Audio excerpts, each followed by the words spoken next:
Hello friends, this is my second take on video A for chapter 4.1. I just didn't like what I had and I ran out of space for what I was doing. See, it just got ugly. Anyway, for this section we're doing numbers 1 through 6 and 7 through 12 together in class.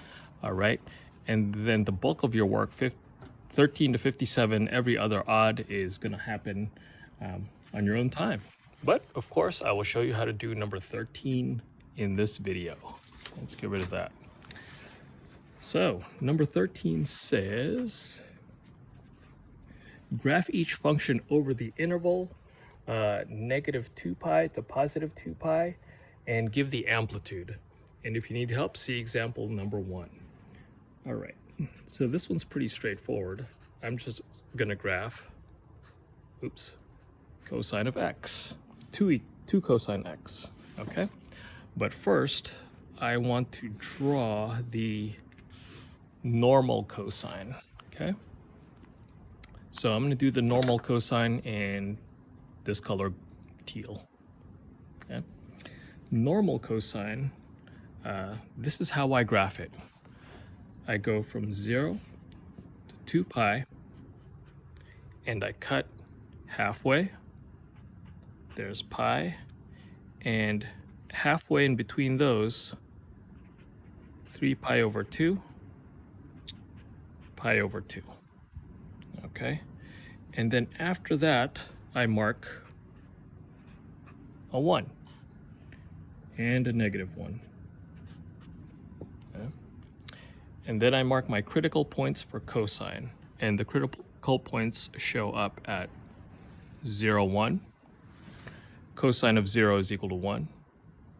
Cosine of pi over 2 is equal to 0. Cosine of pi is negative 1. And cosine of 3 pi over 2 is back to 0. And cosine of 2 pi brings me back to 2. All right? And I hope that makes sense from the lecture time. All right. Now connecting the dots, it looks like it's just going to make a V, but that is not the case. We are traveling along a smooth circle, remember? So here, when you get close to the bottom, smooth that out into a curve. Here at the x-axis, it kind of goes straightish, and then it curves again, and then it keeps on going forever and ever.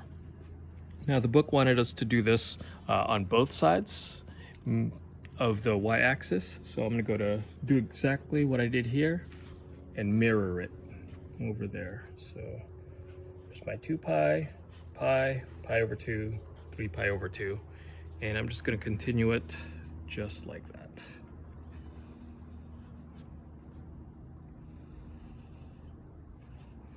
Okay.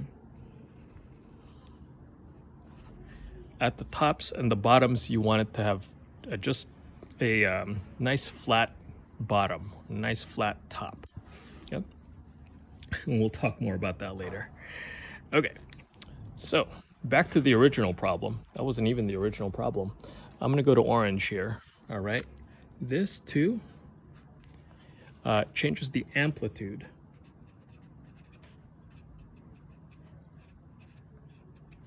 Okay, and what that means is it takes this cosine of x and multiplies it by 2. So what was normal, the normal y, is now being multiplied by 2. 2 times 1, of course, is now 2. All right, so we're going to start way up here. 2 times 0 is still 0, so I know I'm going to cross this point again. Over here, the y-coordinate is negative 1, so 2 times negative 1 is negative 2. And I'm going to do that on this side, following all my symmetry. So my new graph actually goes just like this, okay? And you'll notice that everything is kind of stretched out vertically. And it's gonna look the same over here. Oops.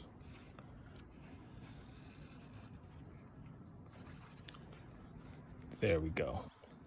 All right, so that is the graph of y equals 2 cosine x, and my amplitude, oops, I can't spell.